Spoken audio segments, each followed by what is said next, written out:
Magic the Gathering players and collectors of luxury cardboard rectangles, as one YouTube channel puts it sometimes. Sorry, we have to talk about some crazy stuff going on with Wizards and Hasbro. Yeah, so I'm sure by now you've all heard that Wizards is going to reprint the reserve list. Yeah, that. So they're going to reprint some, apparently, let's try to make this really simple. They're creating like a pseudo collector's edition reprint of cards that are not tournament legal, and they're going to charge you through the nose for them. Oh, but wait, like Billy Mays, there's more. You don't get a whole set of these old cards.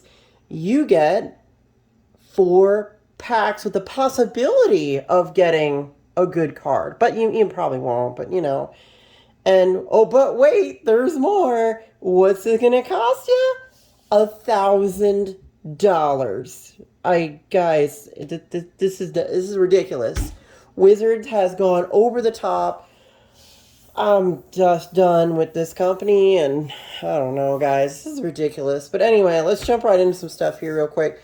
So what I want to kind of get into is old school cards. So back in the day, all right, I'm going to try to make this as simple as I can explain, and we'll go over some, like, over my collection of old school cards and what really has value, what's really good, all that kind of stuff. So just to reiterate, Wizards, what they're doing is they're creating something called a collector's edition. So let me put it to you like this. A long time ago, Wizards printed cards like these.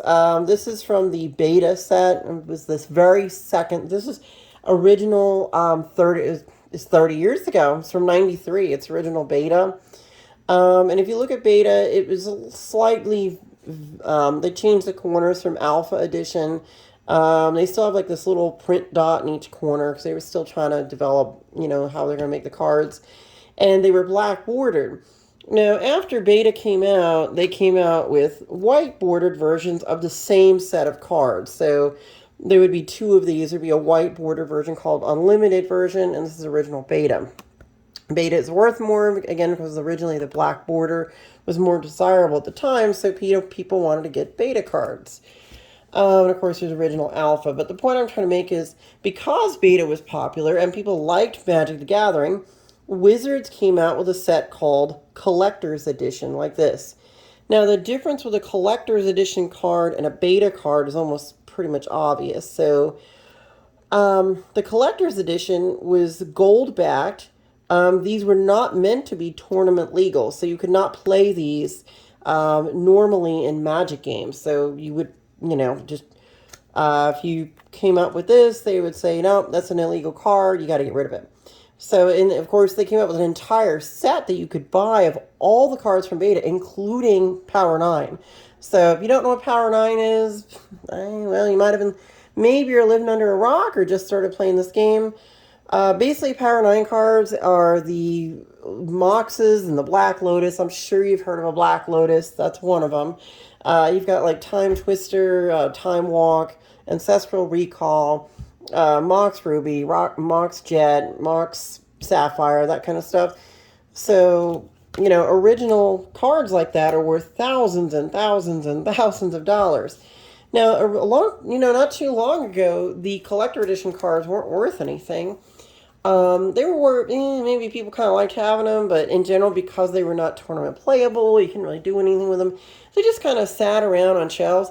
Now, I will say this, the original collector's edition cards, you could buy an entire set of these, the whole thing, in a nice little pretty presentation box.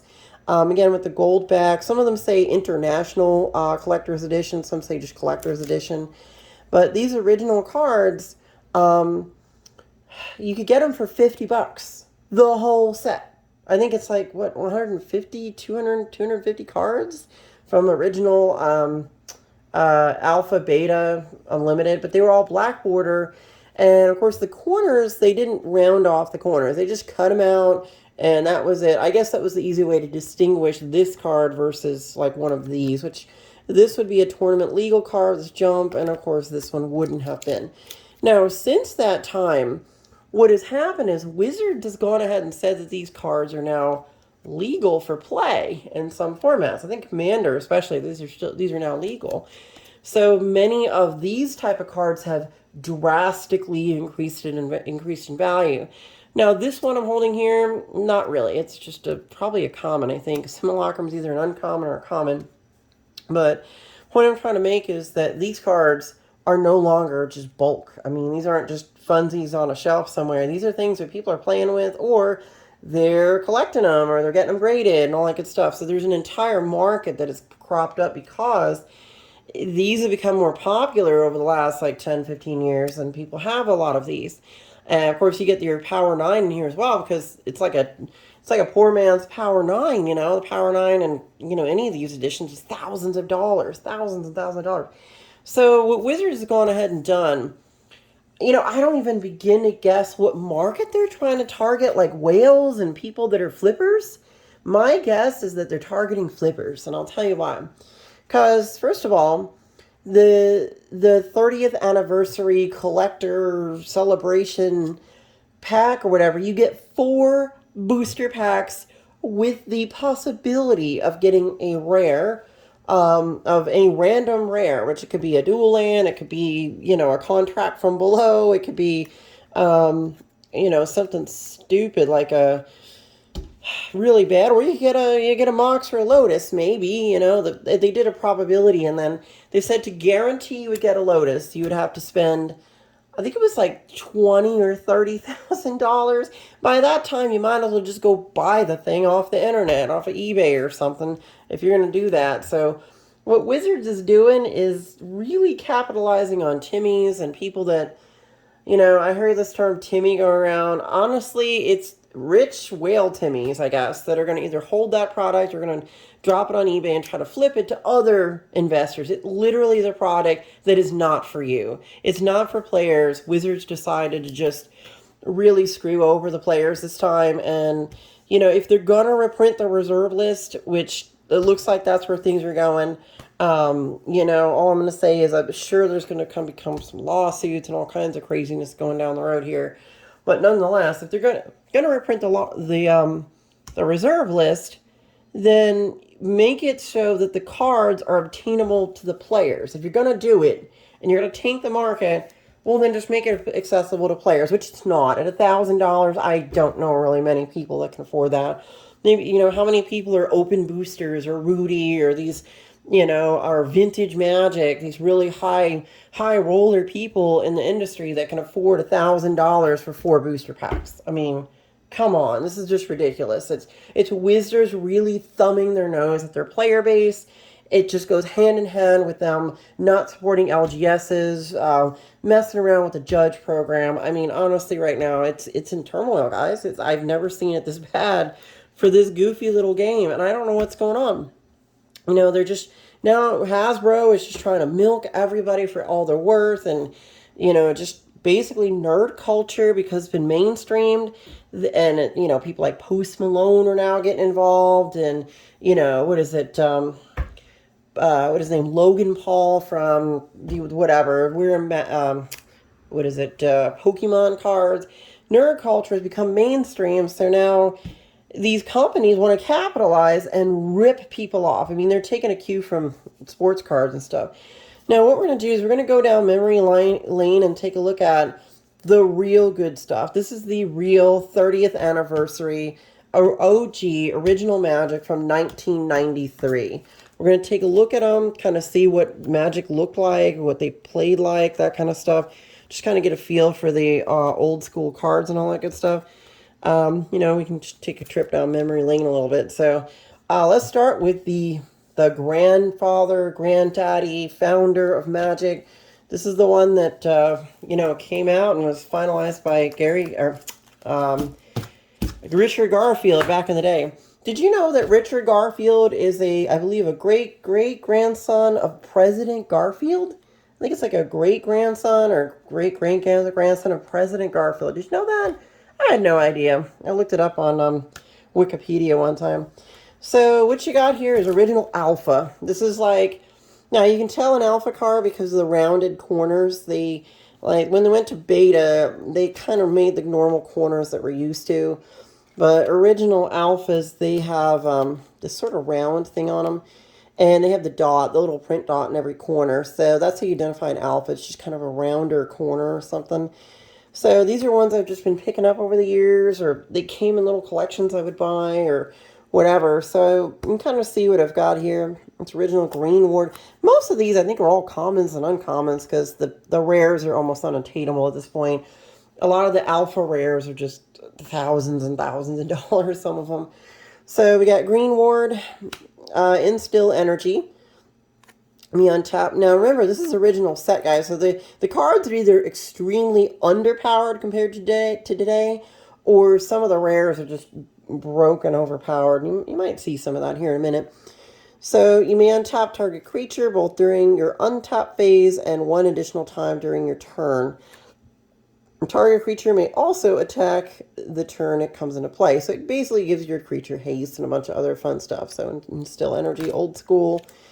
Power leak. Target enchantment costs 2 extra mana each turn during upkeep. If target enchantment's controller, it basically puts an upkeep on an enchantment. Nothing too crazy there. Tranquility. All enchantments in play must be discarded. I guess if you're playing against an enchantment deck, you sideboard this in, you put it in, and you destroy all enchantments. Target creature gains protection from green, so it's pro-green. Regeneration. I think that speaks for itself. Old school. First printing of Senger Vampire. This is actually a rare, believe it or not. Very old card. Vampire gets +1/+1 counter each time a creature dies during a turn in which the vampire damaged it, unless the dead creature is regenerated. So, pretty cool. Flash for all planes are destroyed. That's pretty OP. I mean, it costs 4 mana, but you're basically board wiping someone's plane, so if you were playing an old school Magic and you sideboard this thing in, you're playing a white, no one would want to play white if they saw this thing floating around. Someone just sideboard and blow up all your lands. And, that wasn't like today where there's a lot of, multi-purpose lands and things. There's a lot of people are just playing with basic planes and a couple other random ones. So this would have been pretty much a game ender if you got it off for 4 mana. So it's like a board wipe of your lands. It's pretty OP for, someone playing a red deck versus a white deck. Nothing too special here. You're just giving your creature. You can buff it if you want. You have a lot of extra mana. You can give it a lot of attack. So that's kind of cool, I guess. Old school Merfolk of the Pearl Trident. Original Merfolk card. It's so cheesy. Just 1 blue for a 1/1 generic. Just gold vanilla. Karma. It does 1 damage to player for each swamp that player has in play. Damage occurs during that player's upkeep. Again, good against swamps. Probably another sideboard card if you're going to play in a game or something. Wall of Brambles. It's just a wall. I mean, walls, remember, they can't attack, so you can regenerate the wall. So that's kind of neat. I mean, you can regenerate. Again, this is OG Magic. This is what Richard Garfield and the very first testers, these are the cards they basically tested, and these are what printed the very first printing of Magic. These are alphas. I pay 1, any green spell cast by a player gives you 1 life, so pretty, vanilla stuff here, but damage any target. Phantasmal forces, control must spend. Look, they didn't even have a symbol for blue mana. Like, they didn't put the blue mana there. They just put a U. It's a letter U there.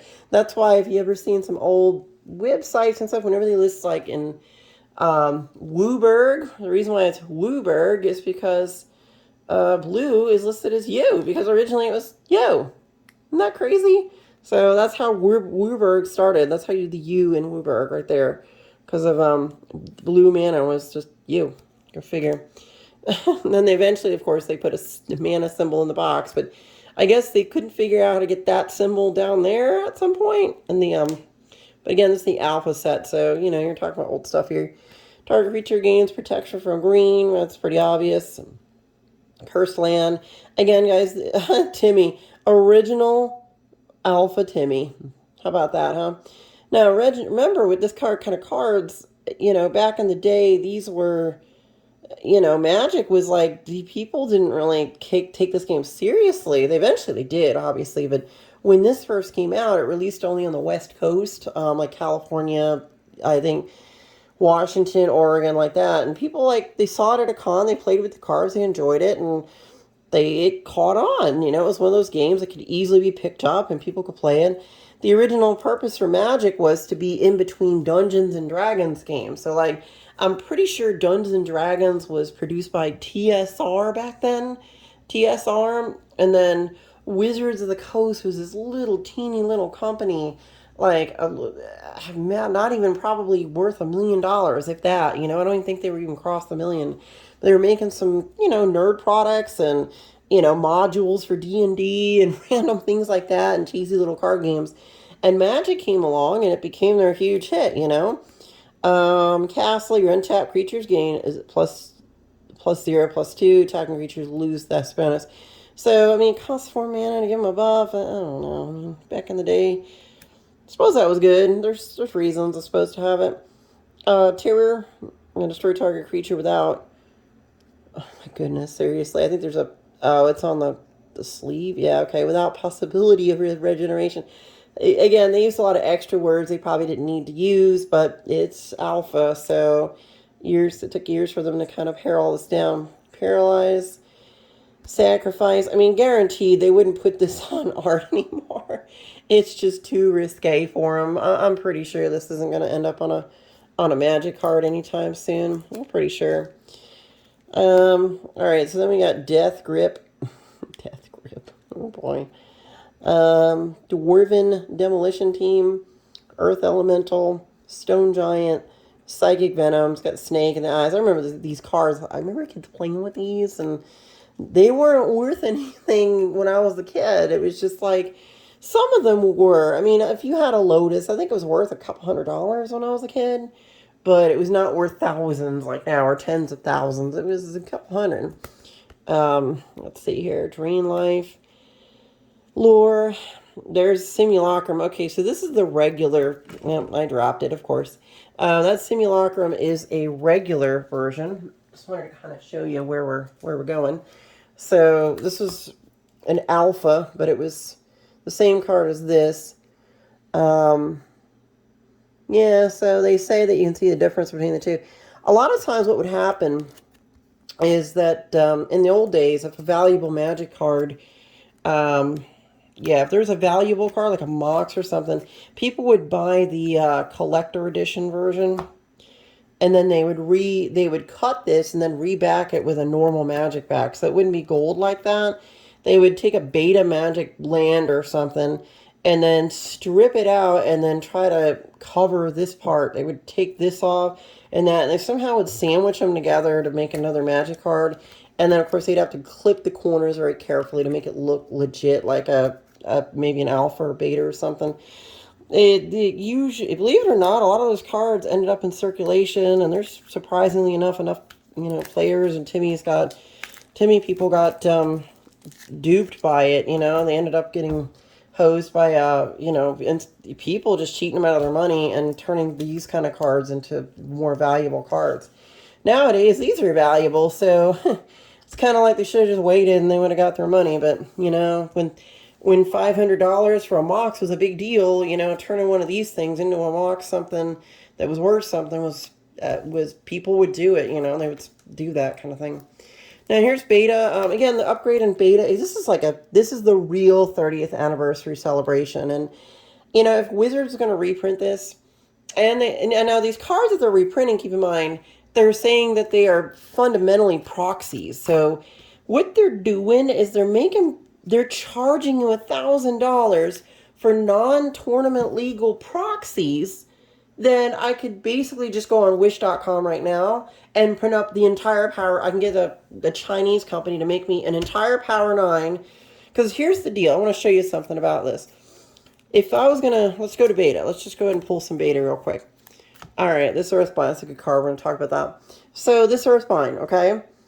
Now, nowadays, the reason why this was you couldn't counterfeit this in the past was because it was just this time period, the print was just done different. So, like, the best way I can explain is that, number one, the way the finish on the card is, it's not glossy. It's got like a slightly matte finish.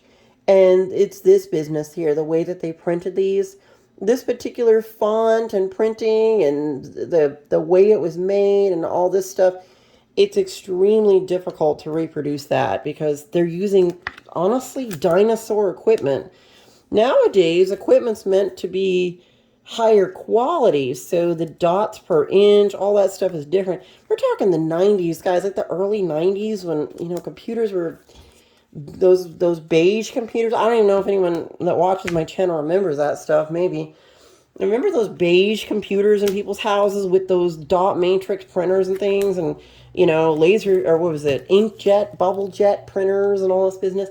So even at the professional level, when they made things like this, it was good. It was okay for what it was, but they couldn't get up to the level that we have nowadays. I don't have a modern magic card laying around, but hold on a second. Let me go get one real quick. Let me just show you.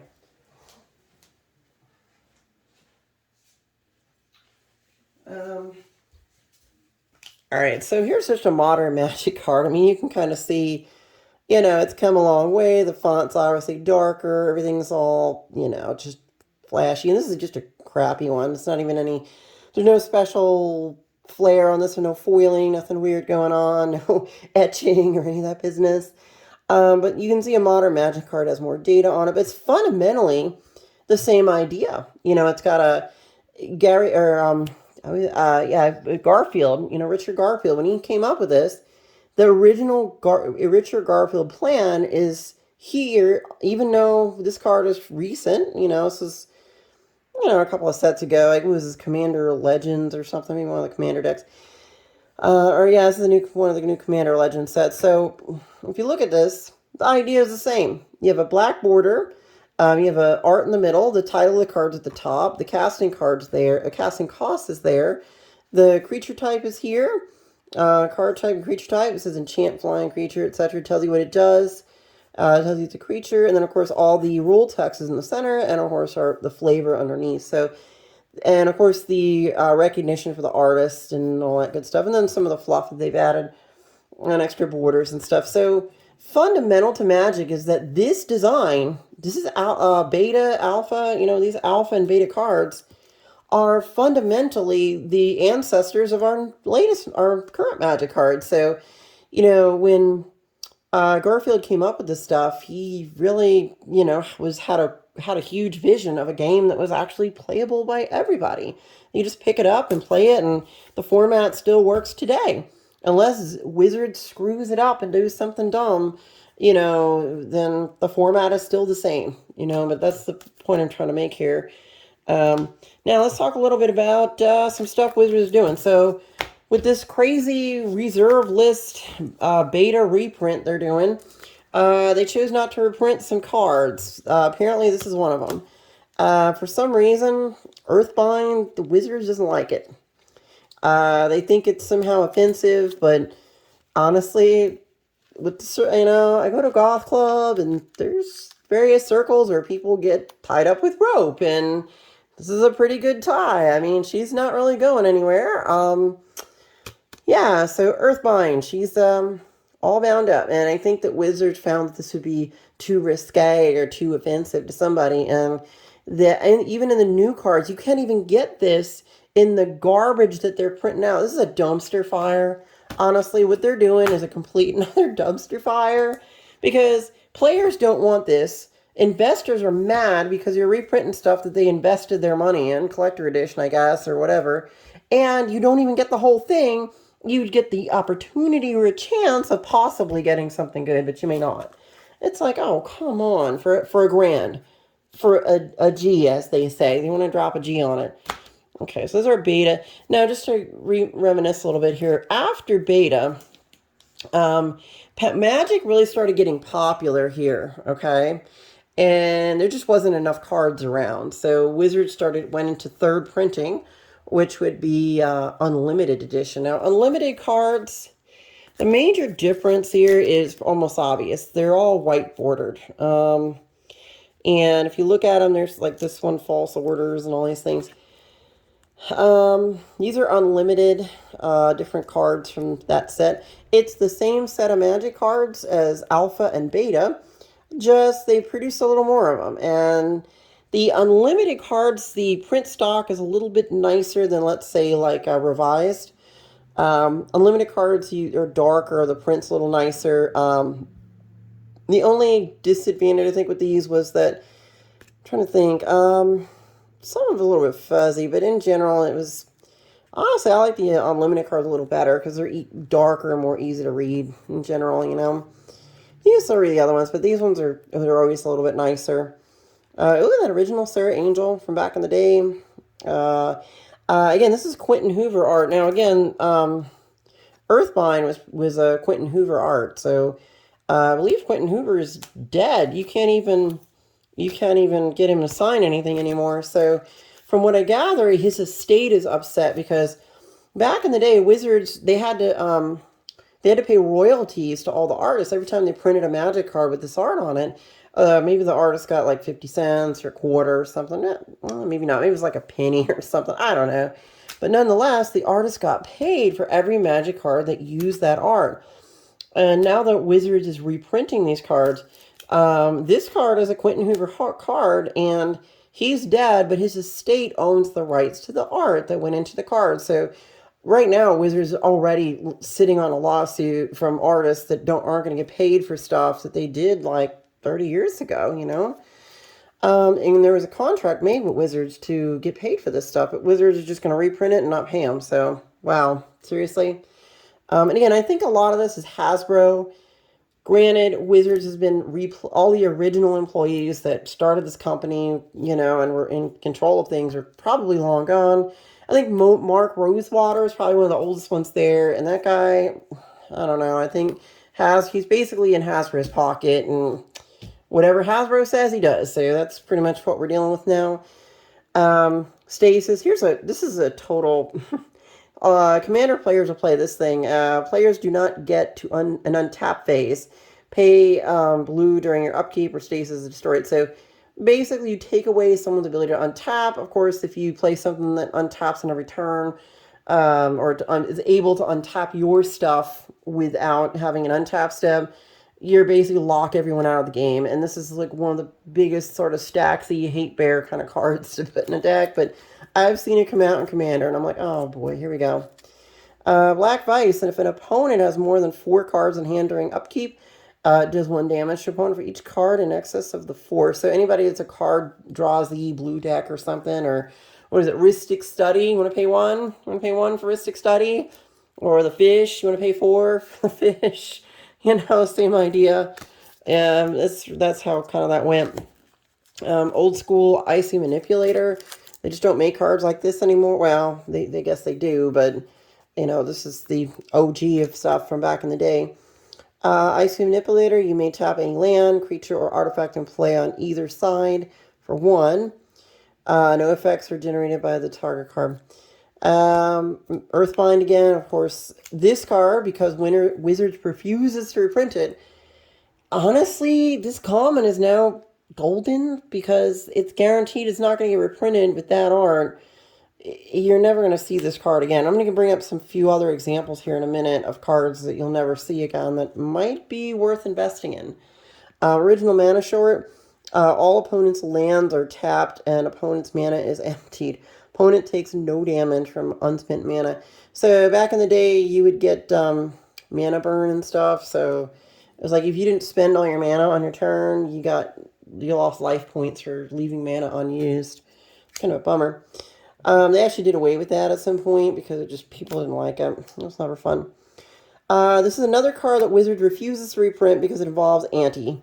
I'm going to make this long. Back in the day, these cards weren't worth anything at all. They were worth, like, paper. You'd buy a pack for, like, $2 or $3. You buy a little starter deck for, like, I think 7 maybe, or 8. You put them together, make a deck, and there you go. So, back in the day, if you put up a card for ante, I think you would flip one up, and then the other player would flip one up. Whoever won the Magic game or round or something, they get to keep your card. Like, keep it. It's not like it's just until end of turn or anything stupid like that. They just take it and put it in their collection. So you can kind of figure once these cards became extremely valuable and people collected them, and You probably didn't want to lose your Mox, Mox Sapphire or your Black Lotus, your Time Twister to Contract from Below. So they banned this card not too long into the 90s. I think it was like 95 or 6 this got banned or something. Can't play with that. Anything with anti pretty much disappeared. Warp Artifacts, it's 1 damage target, whatever, Here's a real classic, great old card. Verdurian Enchantress. While Enchantress is in play, you may immediately draw a card from your library for each time you cast an enchantment. So great card. This card is still used today. This came out in an alpha. It's an alpha card, and it's still used in a lot of enchantment build commander decks today. So great. Think about the longevity of a card like this, that we're still playing with it in 2022, 23, whatever. And this card was made in 1993, still getting played. That shows you the mind that made a lot of these and that set up the play dynamics, that there's a longevity in the fact that somebody forethought that to make the game fun, that they had to think of all the possibility of stuff they could use it for. So this obviously was made for an enchantment build deck in mind. So anytime you build enchantments, you can throw this card in. It's great. It's a really good card. Lord of the Pit. Old school guy. Obviously don't print this guy anymore. Flying and trampling. You must sacrifice one of your own creatures during upkeep, or Lord of the Pit does 7 damage to you. You may still attack with Lord of the Pit even if you fail to sacrifice a creature. I think it's just because he's 7/7, just a giant beater. I don't know, maybe you could cheat him out, and if he wanted to kind of balance it out. Here's another card they will not reprint at all ever, because it's Demonic Attorney. It's probably going to offend somebody, so they didn't put with demons. Well, they do have a lot of demons out there, but nonetheless, it's got anti in it. So if you want to read the card, you can see what it does. Each player must ante an additional card from the top of his... So basically now you have to ante 2 cards. You can lose 2 cards from the top of your library. Oh, there goes my Mox Ruby and my Mox Emerald. It's just terrible. We got another Contract from Below. Well, looks like this is a beta. It got stuck in there. Okay, it's a beta Frozen Shade, it looks like. For my beta collection. And Demonic Hordes. Tap to destroy 1 land. You can pay 3 black during your upkeep. Or the Hordes becomes tapped and you lose a land for opponents. Whatever. It's just old school stuff that people were doing. Some other old school cards that are, attainable in price. I mean, these things are from Revised, most of these. Let's see if we get the clear picture here. Okay. So no player, this is a Hate Bear that's played in a lot of like Urza, Lord High Artificer decks and annoying decks and things like that. Extra draw phase. You can just tap and find out where your opponent's hand is. Super useful. You can skip your discard phase of your turn. If your card forces you to discard, you may choose to discard the top of your library for 1. This is actually not bad. If discard is random, you may look at the card before deciding where to discard it. So, pretty cool. Basalt Monolith, you tap it for the 3. It comes in, it's a good way to grab some mana ramp. Get yourself somewhere. Anka Mishra, again, these are old school. Of course, this is mana ramp. These cards still see played today. And one of the, of course, infamous, famous dual lands. These things are hundreds of dollars now. It's just even in this edition and revised, and they're going to be reprinted in this proxy set that you're not supposed to be able to play. But come on, how many commander players are begging for these things to be reprinted? Now, the art they're going to print them in won't have the stuff in the middle there, but it's still going to be, I don't know, I mean, it's just, the value is going to get hit on some of this stuff, but nonetheless, I mean, it's $1,000. No regular player is going to afford that. They can't, like 98% of Magic players can't afford the new set they're coming out with. And of course, this is one of the more broken cards from back in the day. You may put as many lands into play as you want each turn. Fastbond does 1 damage to you for every land beyond the first that you play in a single turn. So, as you see what it says. This card is banned in a lot of formats, I think. You may put as many lands onto play as you want each turn. And sure, in Commander, this is just broken. It's banned in Commander. I don't think you can play that. And another warp artifact. So, again, old school stuff. Really neat to see. Really neat to have. Now, here's the fun part. Wizards, in the last, I want to say since 2020, maybe it was 2019, 2020, they've been getting kind of antsy about certain things. And I'm going to show you cards that were guaranteed. You know, if you're a collector investor, there's no way that they're ever going to reprint this. And you're probably, if you're looking for something to park your money in, I think Jihad is probably one of those things. They have one Crusade, which I don't even own a Crusade card, but apparently Jihad, yeah, you can see why. I mean, come on, it's just like, just the connotation of, you know, Arabs going to war and stuff, and all the negative publicity about, you know, Muslims and jihad and all that stuff. So definitely never going to get reprinted because it's controversial. I have no idea why.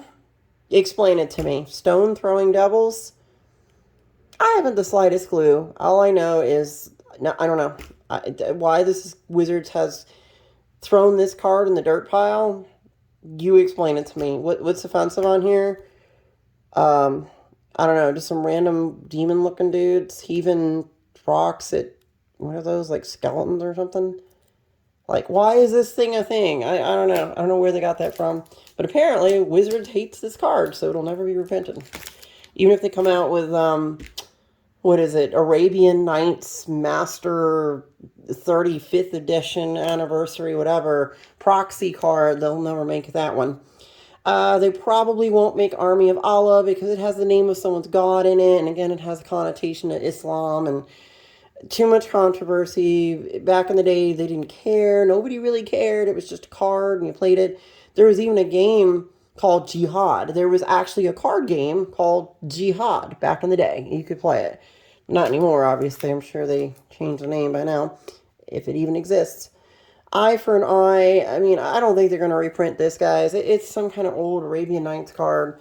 It's not coming back. There's no way. Just an eye, just the connotation of plucking someone's eye out. And the picture of a guy getting his head chopped off. You know, personally, I don't care. It's like, whatever. A lot of stuff back in the day was kind of violent, you know? But I don't think nowadays Wizards is all, you know, a bit soft on that kind of stuff. Martyrs Cry. There's a picture of someone getting immolated on a pile and martyrs and stuff. Honestly, I don't think they'd print this. Again, it's got sort of, and of course it's got a biblical scripture. Like one of these, oh, the next one does. Some of these have biblical scriptures on them, so that's another controversial thing. I'm guaranteed it's never coming back. Like this card, Revelation, it looks very Christian and it references religion.